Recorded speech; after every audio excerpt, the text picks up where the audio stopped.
All right, and we're back. Okay, so our frame's up, our hot end's up, our linear rail is up. We are past, I think, we just did number 41. And number 41 is the LCD screen. Make sure it's still flushed. The T-nuts are primed. So this one, just so we're good here, I'm going to mount this on the top. And the reason why I'm mounting this all the way up here on the top is so that, remember the T-nuts are already in place. This is the wrong tool. The reason why I'm mounting at the top so it's not in the way, I can always shift this later, and I plan on shifting it later. Just for now, for argument's sake, I just want it to be here so it's mounted. It looks so pretty. I want to show you the electronics.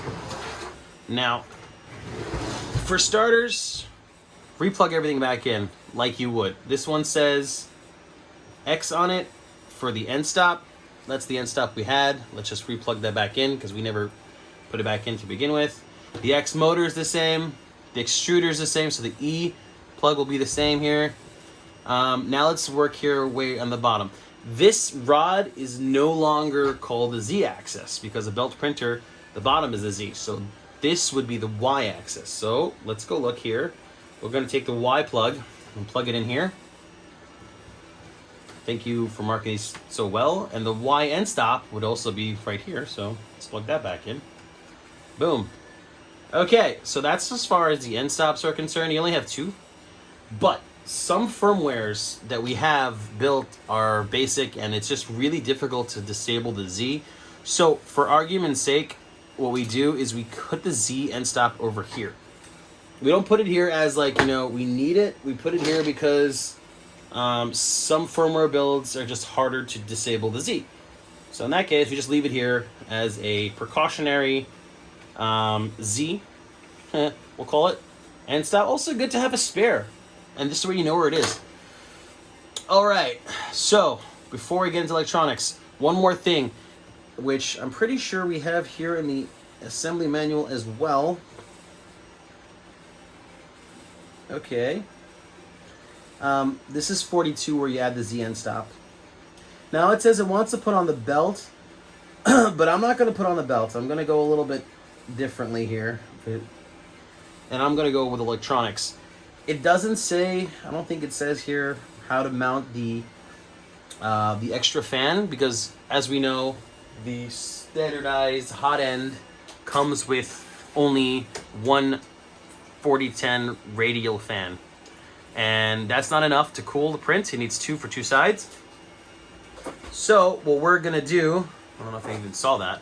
So yeah, here, it comes with one radial fan. We need two, so two. So there are a couple ways of doing this.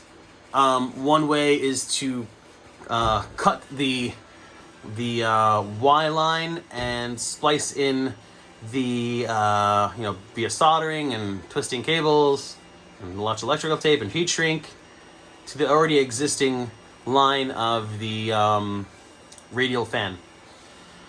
I say that's a lot of work. Not because a lot of work, because some people are, they don't know if to trust their own work when it comes to electricity. I don't want anyone to mess around like that. Remember, you're doing this on your own account. I'm not responsible for anything done here. This is all on your own responsibility. Okay, so back to what we're doing. Great. So here we are, the second fan. What I did is I put a second fan inside. I ran the cable inside the sheath, I guess you would call it, and I ran it out here.